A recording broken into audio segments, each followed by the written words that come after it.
Let's talk about making a self-insert in our writing. The other day, I heard a critique of a well-known science fiction property that's being self-inserted by the current creator. One of the critiques of the science fiction property was that the current creative is altering the product and putting a substantial self-insert into this piece of science fiction. Understood. That's not such a great way to do it. In your first pieces of work, in your first books, in your first creative properties, it's okay to do a self-insert 1 or 2 times. By the time that you're a professional, you need to get out of that habit because it's not a good habit to be in. You basically writing yourself into your book every single time, writing yourself into your movie every single time, writing yourself into your TV show every single time is not going to help. It's not going to develop the characters because everybody is going to be written the same. I'm not talking about a typecast.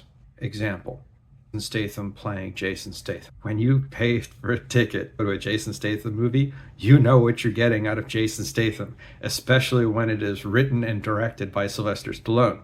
You're going to get a Jason Statham movie with Jason Statham playing Jason Statham. It's a very good formula. It's a fun formula. You know what you're getting, and you're going to leave with a good quality experience that's going to be very consistent over time. From the transporter to the latest one. The Jason Statham movies are consistent because Jason Statham is a very good actor for that type of role, given his fitness, given his experience, given how he's written, how he plays, etc. That's not really what I mean. That is a formula for success. As soon as the Jason Statham movie is announced, I get comments from the peanut gallery, "We have to go to the Jason Statham movie," because she knows Jason Statham movies are perfect for her cinema preferences. What I'm referring to is when we create a character based upon ourselves, and then the next character is based on us, and every single character is based on us. Now, there's 2 ways that we can slice this out.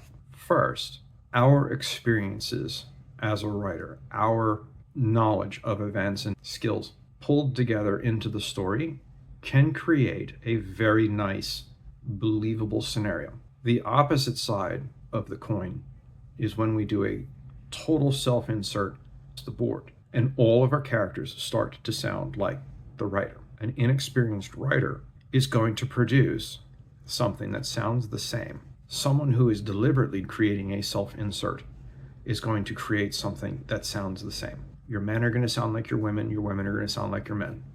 Everything is going to lose contrast. When we have a character who is a Conan-style barbarian, and that barbarian starts talking in modern day-isms because we're doing a self-insert into our barbarian character, that doesn't make much sense. It's going to sound like rocks in a box. It's going to be jarring. It's not going to be very enjoyable because it's going to take us out of the action. By the same token, if we look back to the classic movie Conan the Barbarian, Valeria talking like Conan would not make sense.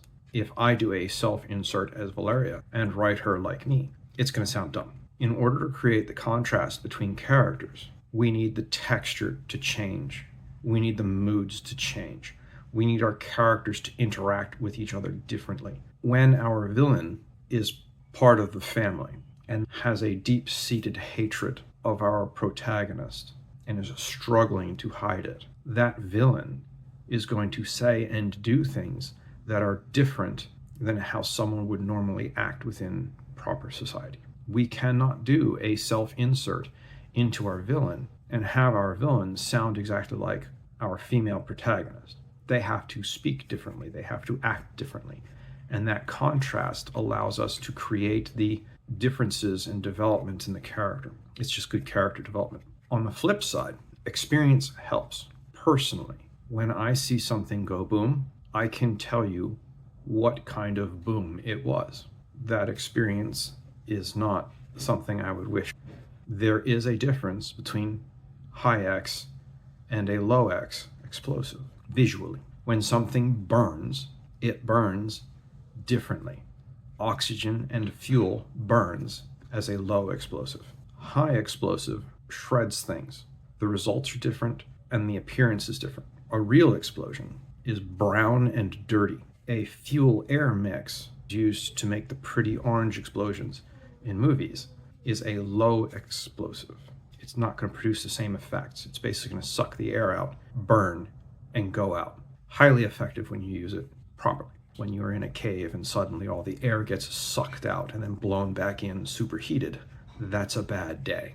By the same token, when you drop that same munition onto a tank that's buttoned up and the hatches are closed, that high axe is going to blow off the personal equipment that's in the bustle rack behind the turret. It's not going to affect the crew. The crew's just going to have to get new uniforms and stuff like that, and that's nothing in armored combat. Applying that kind of experience into your writing, applying that kind of research into your writing adds realism.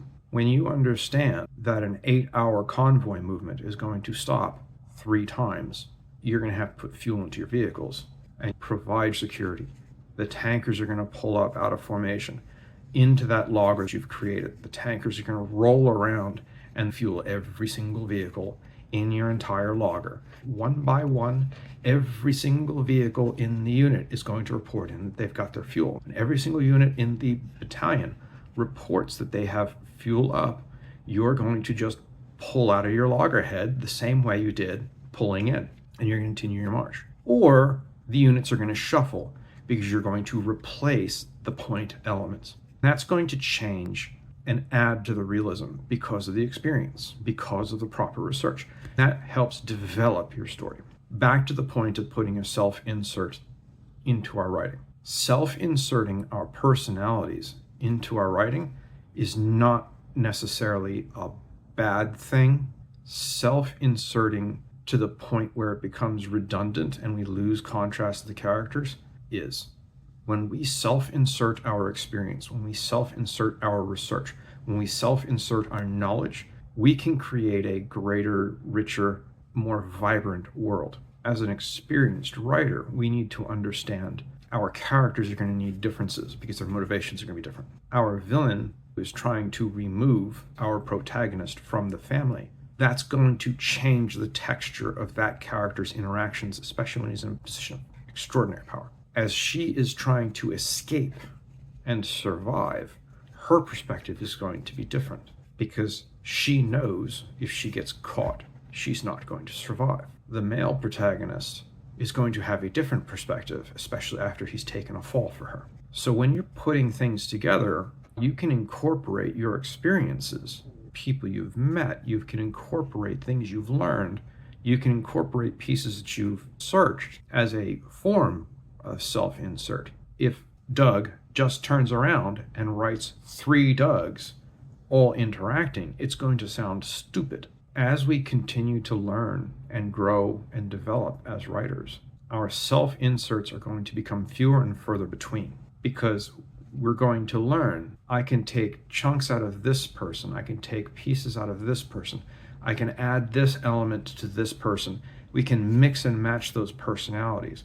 We might be able to meet people who have and demonstrate those certain personalities that would make great villains, or people who would make great protagonists, or people who would make great love interests. And we can develop those characters based upon the traits that we see and like and dislike, things we have experienced and things that we have seen, and the reactions from others that those have caused. When we develop our stories like that and we mix and match, we get a much deeper and more vibrant, more enjoyable story. Our story craft becomes better. Our character development becomes much deeper. Part of the problem with inexperienced or severely ideologically driven writers is that they focus solely on what they know and what they think everybody else knows. They will write their stereotypes into their story without considering why those stereotypes exist.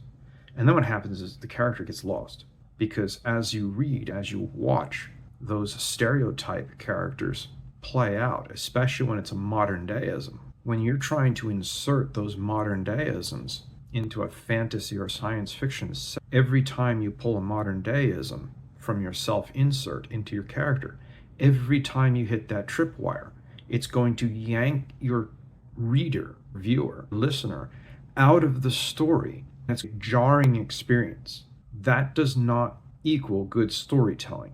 We need a smooth transition that gently guides our reader, viewer, listener along so that they can completely immerse themselves in the story. While a self-insert may not be a bad thing when we are smart about it and craft around the skills, traits, knowledge, and research we have done, as we gain experience and confidence and competence, those self-inserts become more invisible. They transition more smoothly into a broad tapestry of characters. We have more tools in our toolbox that we can use. We've met more people. We have acquired more skills. And we don't necessarily put all those skills into the same person all the time. I don't want to write Doug in every story. And while I have occasionally gotten lazy and used similar names across multiple stories, it's not an everyday thing. Each of those characters is different. Each of those characters has pieces and parts of this person versus that person. It's not a consistent self-insert because we need the variety. We need the contrast between our characters. We need the proper human interactions with motivations competing or aligned between our characters who are protagonists, antagonists, supporting, mercenaries, indifferent. All those folks are going to have different perspectives on stuff. Your corporate mercenary, your kingdom's mercenary, is going to have a different view about the line of succession for the kingdom than the prince, the second son, or the uncle, because all those people are going to have different positions in the hierarchy. Whereas a corporate science fiction, a dynastic corporation, for example, might be purely based upon shareholding. It may not be a hereditary kingdom or empire. So your motivations are going to change. We can't just self-insert us into all those characters because our motivations are going to be indifferent. That character contrast is critical to your world building and ultimately your character development. Be aware that a self-insert, while it can be a valuable tool when we're learning, we need to develop our skills at storytelling and character craft so that we consistently improve. We don't want later stories showing modern deism self-inserts, especially into our science fiction and fantasy. I mentioned it in one of my character development chats about an 18-year-old man in a fantasy setting who cried and was in the process of trying to win the heart of the queen. In a fantasy setting, you were leaving your parents' home at 7, 8, 9 years old to become a page. By 10, 11, 12, 13 years old, you were a squire. By 14, 15, 16, you were probably going to war. By the time that a 16, 17, 18-year-old man was returning from those wars, he was a grizzled veteran. An 18-year-old man in a fantasy setting who cries was a no-go. They wouldn't do it. They wouldn't tolerate it. There's no such thing as an 18-year-old orphan. You were expected to be on your own. You were expected to feed yourself. Doing that kind of self-insert where you're an 18-year-old who's infirm and needs to run for the skirts of the queen for protection, not going to happen. You'd be laughed out of court. A self-insert is a fast way to break your reader's immersion because it damages the credibility of your characters. We should not allow ourselves to be overcome by modern deisms, by self-inserts that hamper our writing and our storytelling. It's a double-edged sword. A self-insert can add some personal experience and personal know-how to our characters, which builds their depth. Writing our personality into all of our characters and how we would react in all our characters makes all of our characters uninteresting because they're all the same. There's no contrast between the characters. We need the contrast to create the differences and to show off how our interactions are happening and to develop ourselves so that we have a coherent, natural environment that doesn't have immersion-breaking disasters when writing from an ideological self-insert or an amateur writing self-insert. Those are going to create issues where we break immersion for our audience. That creates a poorly written story that's going to upset your audience. It's just not fun to read, especially when you're being knocked out of the story. You should be sucked in and absorbed by your story. You shouldn't want to stop watching. You shouldn't want to stop reading. And when that immersion breaks, it's jarring. It knocks us out of our visualization of the world that we're supposed to be immersed in. Those are the thoughts on doing self-inserts in our writing. I hope it helps. Have a great day.